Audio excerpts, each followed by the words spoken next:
Hey Trey, this is Adam Rosales, and I just finished watching your video, and I came up with some things that I think will help you improve your swing. So let's first talk about the things that you are doing right now.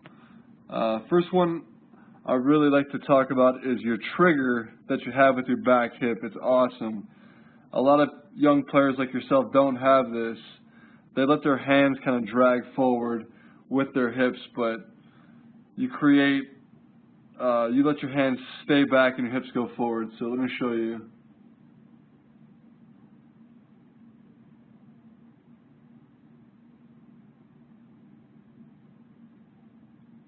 Right there. You trigger with your hip right there, and your hands are staying back. So that little separation, that little torque that you're creating right there is a good trigger. So you're doing a good job with that. With that, like I said, you're keeping your hands back really good so you can recognize the pitch longer and you can put a good smooth swing on the ball. And the next good thing that you're doing right now is that you're really maintaining your balance really nicely. So let me show you. See right here? A lot of kids come out of that position. They're falling left or falling right, but you really have really good balance. So now with that said, let's talk about some things that will help you improve your swing and make you more consistent. So these are just kind of minor adjustments, but I think they'll have a big impact. So first, let's talk about the flexion in your lead elbow.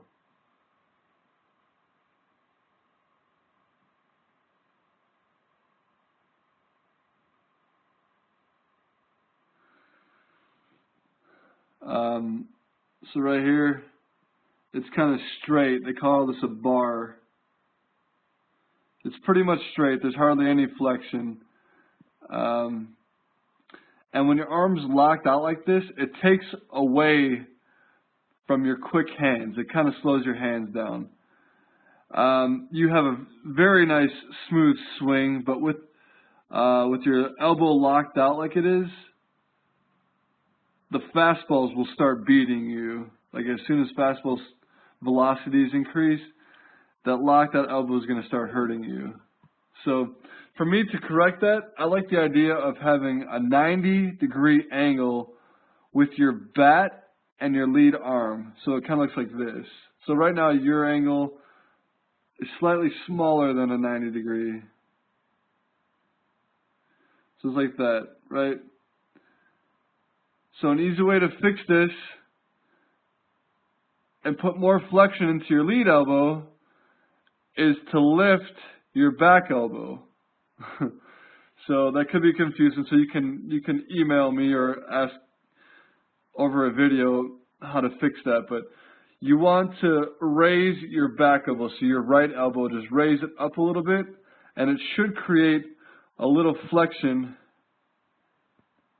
in your left elbow. So your bat angle is good. So like this, straight up, right? It's more like that. Now, if your right elbow comes up, you'll be more like that. I know it's a slight adjustment, but I think if you raise your back elbow up slightly, you'll have more flexion in your left elbow or your lead elbow.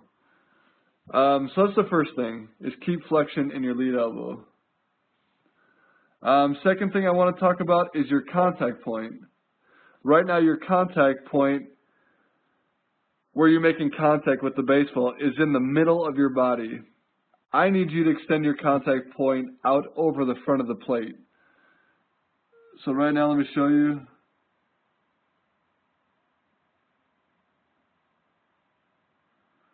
So your contact point is almost back here. I need you to focus on it being more out front out here. Another small adjustment, but it'll make a world of a difference, I swear. So that's the second thing, contact point. The third thing that I want to touch on is how you're finishing your swing right now and how you're following through. Right now you cut off your swing so your barrel comes out of the zone quickly. Let me show you.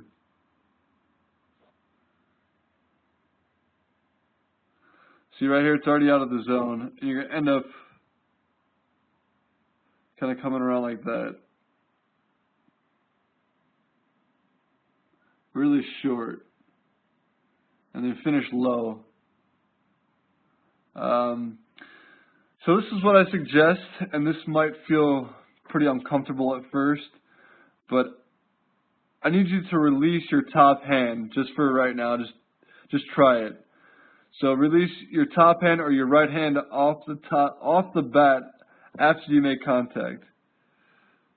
So doing this, I think it will help you extend the barrel of the bat past the point of contact if you take your hand off the bat. So you'll keep the bat through the zone better. So when you finish your swing, the top of the bat should almost hit the back of your right foot. Let me show you what that looks like. So I'm going to draw it the best I can. So instead of coming out of the zone right here, I want you to hit through the zone and come around like that. And it looks pretty long, but again, you're going to bust through the zone. It'll keep your bat through the zone longer. It'll make you more aggressive towards that contact point out in front of the plate. So make contact through the baseball and then come around like that, opposed to just this short little finish. So really bust through the contact point and come around. I think that will help you better. So, okay, I think that's enough information for today. We'll just stop there. But I know if you make these three small adjustments, the flexion in your lead elbow, extending your contact point out in front, and incorporating a strong finish, I think you'll start feeling more consistent. So keep those three things in mind, and just create a video and send it to me if you have any questions, or just email me. But we'll talk about some more later. All right, thanks a lot. Talk to you later.